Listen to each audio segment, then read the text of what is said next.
قرآن کریم کے اندر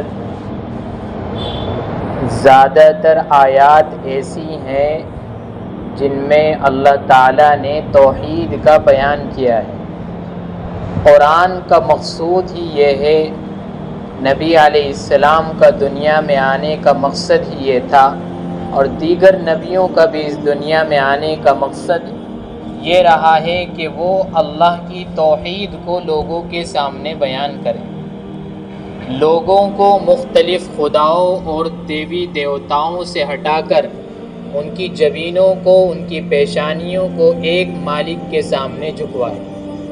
تو اللہ تعالیٰ نے اس 20ویں پارے کا آغاز اپنی توحید، اپنی وحدانیت سے فرمایا ہے، اور بڑے عجیب و غریب انداز سے اللہ تعالیٰ نے ان لوگوں کو سمجھایا ہے جو لوگ اللہ کے ساتھ شرک کرتے ہیں، جو لوگ اللہ کے خدا ہونے کے ساتھ ساتھ دوسروں کو خدا مانتے ہیں، جو لوگ اللہ کو معبود ہونے کے ساتھ ساتھ دوسروں کو بھی معبود مانتے ہیں۔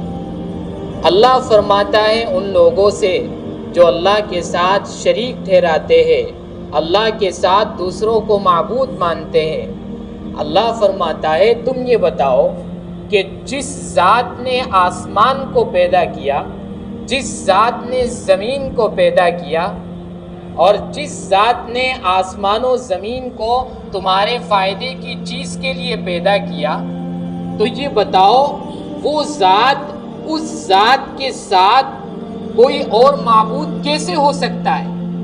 امن خلق السماوات والارض، وہ ذات جس نے آسمانوں کو پیدا کیا، جس نے زمینوں کو پیدا کیا، اور زمین و آسمان میں موجود تمام چیزیں تمہارے فائدے کے لیے پیدا کی ہے، اس ذات کے ساتھ معبود ہونا کیسے ممکن ہے؟ اِلٰہٌ مع اللہ، کیا اس اللہ کے ساتھ اور بھی معبود ہو سکتے ہیں؟ بل ہم قوم یعدلون، بلکہ بات یہ ہے کہ یہ لوگ شرک میں مبتلا ہیں، یہ لوگ اللہ کے ساتھ شریک ٹھہرانے میں مبتلا ہیں، یہ لوگ اللہ کے ساتھ بتوں کی پرستش کرنے میں مبتلا ہے۔ ایسا کیسے ممکن ہو سکتا ہے کہ جس نے آسمان کو پیدا کیا ہو، جس نے زمین کو پیدا کیا ہو، اور جس نے پہاڑوں کو پیدا کیا ہو، جس نے آسمان و زمین کے درمیان کی چیزوں کو پیدا کیا ہو، اس کے ساتھ کوئی دوسرا معبود کیسے ہو سکتا ہے؟ یہ ممکن ہی نہیں ہے۔ بلکہ بات یہ ہے کہ یہ نادان لوگ ہیں، اور یہی نادان لوگ اللہ کے ساتھ شریک ٹھہراتے ہیں۔ اس کے بعد اللہ نے دوسرا انداز اختیار کیا، امن جعل الارض قرارا وجعل خلالها انہارا وجعل لها رواسیا وجعل بین البحرین حاجزا۔ اللہ فرماتا ہے کہ جس نے زمین کو قرار کی جگہ بنایا، جس ذات نے تمہارے لیے زمین کو رہنے کی جگہ بنایا، زمین تمہارے رہنے کی جگہ نہیں تھی، یہ زمین جب پانی پر بچھائی گئی تو زمین ہچکونے کھا رہی تھی۔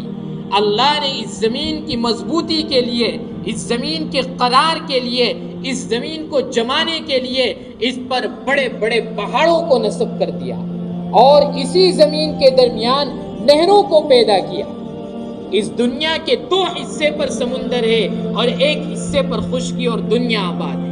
سمندروں کو پیدا کیا، مرج البحرین یلتقیان، اللہ تعالیٰ نے 2 سمندروں کو پھاڑ دیا جو آپس میں ملے ہوئے ہیں، ملے ہوئے ہونے کے باوجود بھی ان کا رنگ الگ ہے، ان کا ذائقہ الگ ہے۔ آج بھی وہ سمندر ایجپٹ اور مصر کے اندر موجود ہے۔ یہ اللہ کی نشانی ہے۔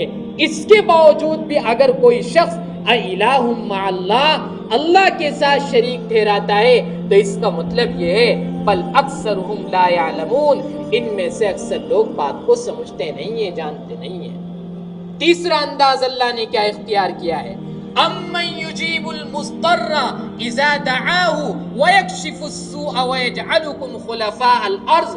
اللہ فرما رہا ہے جب کوئی بے چین بندہ، پریشان بندہ، پریشانی میں مبتلا اللہ کو پکارتا ہے تو اللہ اس کی پکار کو سنتا ہے۔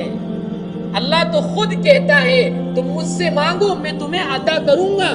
اجیب دعوت الداعی اذا دعان فلیستجیبوا لی، جب کوئی پکارنے والا اس کو پکارتا ہے تو وہ سنتا ہے، لیکن ایک شرط ہے کہ میری بھی تو بات مانی جائے، میرا بھی تو کہنا مانا جائے، میرے حکم پر بھی عمل کیا جائے۔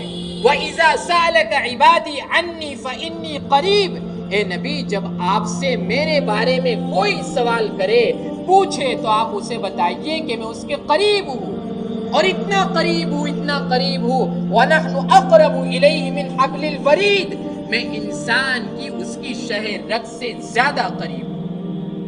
وہ اللہ فرماتا ہے أَمَّنْ يُجِيبُ الْمُضْطَرَّ إِذَا دَعَاهُ وَيَكْشِفُ السُّوءَ، جب کوئی بے چین پریشان اسے پکارتا ہے تو وہ اس کی بے چینی کو سنتا ہے۔ وَيَكْشِفُ السُّوءَ، اور اس سے بے چینی کو، پریشانی کو ختم کر دیتا ہے، ہٹا دیتا ہے۔ وَيَجْعَلُكُمْ خُلَفَاءَ الْأَرْضِ، اور اسی اللہ نے تم کو زمین کا نائب اور خلیفہ اور جانشین بنایا۔ آدم علیہ السلام اصل خلیفہ تھے۔ جب اللہ نے فرشتوں کے سامنے اپنا پلان رکھا کہ میں کیا پیدا کرنا چاہتا ہوں، کون سی مخلوق کو پیدا کرنا چاہتا ہوں، تو کیا فرمایا تھا اللہ نے؟ انی جاعل فی الارض خلیفہ، میں اس روئے زمین پر اپنا خلیفہ، اپنا جانشی، اپنا ریپریزنٹیٹیو بھیجنے والا ہوں، ایک ایسا جانشی جو میری خلافت اپنے اوپر بھی قائم کرے گا اور لوگوں پر بھی قائم کرے گا، جو میری نیابت خود کرے گا، جو میرا کام تھا، جو میرے نبیوں کا کام تھا، وہ نبیوں کا کام وہ کرے گا۔ تو اللہ فرما رہا ہے کہ ہم نے تجھے اس دنیا کے اندر خلیفہ بنا کر بھیجا ہے، تجھے اس دنیا کے اندر نائب بنا کر بھیجا ہے۔ تو بھلا وہ اللہ جس نے تمہیں اس روئے زمین پر خلیفہ بنایا، اِلٰہٌ مع اللہ، کیا اس اللہ کے ساتھ کوئی معبود ہو سکتا ہے؟ بالکل نہیں ہو سکتا، بلکہ بات یہ ہے قلیلا ما تشکرون، بہت کم لوگ ایسے ہیں جو شکر ادا کرتے ہیں۔ چوتھا انداز اللہ نے کیا اختیار کیا ہے؟ امن یہدیکم فی ظلمات البر والبحر، وہ ذات، وہ اللہ جس نے تمہیں خشکی پر بھی راستہ دکھایا، جس نے تمہیں سمندروں میں بھی راستہ دکھایا، اور اس نے تمہیں اندھیریوں کے اندر روشنی دی۔ تم اندھیریوں کے اندر تھے، تم ظلم و ستم کے اندر تھے، تم جہالت کے اندر تھے، اس نے تمہیں نور عطا کیا، روشنی عطا کری۔ امن یہدیکم فی ظلمات البر والبحر ومن یرزقکم من السماء والارض، اور آسمان سے تمہیں روزی عطا کری، رزق عطا کیا۔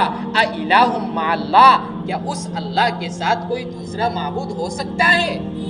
تعالی اللہ عما یشرکون، اللہ خود جواب دیتا ہے، اللہ کی ذات تو بلند ہے اس شرک سے جو یہ کر رہے ہیں۔ پانچواں انداز، آخری انداز اللہ نے کیا اختیار کیا؟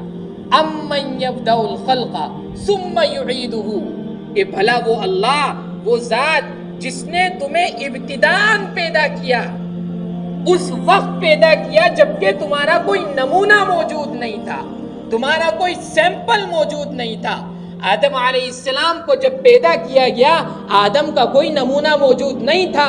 اس اللہ نے تمہیں پہلی مرتبہ پیدا کیا، پھر وہ تمہیں موت دے گا، ثم یعیدکم، پھر وہ تمہیں اپنی طرف لوٹائے گا، اور لوٹانے کے بعد تمہیں زندہ کرے گا اور تم سے سوالات کرے گا۔ تو بتاؤ، جس اللہ نے تمہارے ساتھ یہ معاملہ کیا ہے، اِلٰہٌ مع اللہ، کیا اس اللہ کے ساتھ کوئی دوسرے معبود شریک ہو سکتے ہیں؟ بالکل نہیں ہو سکتے۔ قل، اے نبی آپ کہیں ان لوگوں سے جو یہ دعویٰ کرتے ہیں کہ اللہ کے ساتھ ہمارے معبود بھی ہے، لات بھی ہے، منات بھی ہے، عزا بھی ہے، ہم نے جن کو خانہ کعبہ میں رکھا ہوا ہے یہ ہمارے معبود ہے، اے نبی آپ ان سے کھلم کھلا اعلان اور ان کو چیلنج کرو، فاتو برہانکم ان کنتم صادقین، میں نے تو اپنی دلیل پیش کر دی ہے، میں جس خدا کو مانتا ہوں، جس اللہ کی عبادت کرتا ہوں، میں نے تمہارے سامنے اس اللہ کی 5 دلیلیں پیش کری ہے۔ میں تم سے یہ کہتا ہوں تم اپنے معبودوں کی دلیل پیش کرو، ان کنتم صادقین، اگر تم سچے۔ اللہ نے خود جواب دیا، کوئی جواب نہیں تھا ان کے پاس۔ قل لا يعلم من في السماوات والارض الغیب الا اللہ، اے نبی آپ کہیے کہ آسمان و زمین کی غیب کی چیزوں کو اللہ کے علاوہ کوئی نہیں جانتا ہے۔ تو اللہ تعالیٰ ان لوگوں کو خطاب کرتا ہے خاص طور پر جو لوگ اللہ کے بندے ہیں، وہ بھی جو اللہ کے ساتھ شریک ٹھہراتے ہیں، جو گویا کہ کفر کرتے ہیں، مشرک ہیں، وہ بھی اللہ کے بندے ہیں۔ اللہ ان کو ایڈریس کرتا ہے، ان کو خطاب کرتا ہے اور اپنے نبی کے ذریعے ان تک پیغام پہنچانا چاہتا ہے کہ جن خداؤں کی پرستش میں تم پڑے ہوئے ہو وہ تمہارے خدا نہیں ہے، تمہارا خدا تو وہ ایک اللہ ہے جس نے آسمان کو پیدا کیا، جس نے زمین کو پیدا کیا، جس نے آسمان سے تمہارے لیے روزی کو اتارا، جس نے زمین پر پہاڑوں کو نصب کیا، جس نے زمین کے ارد گرد نہروں اور سمندروں کو پیدا کیا، اور جس نے تو ایسے سمندروں کو پیدا کیا جن کا رنگ الگ ہے، جن کا ذائقہ الگ ہے، وہ آپس میں ملتے نہیں ہیں۔ وہ اللہ تمہارا ہے، اس کے ساتھ کوئی شریک ہو ہی نہیں سکتا۔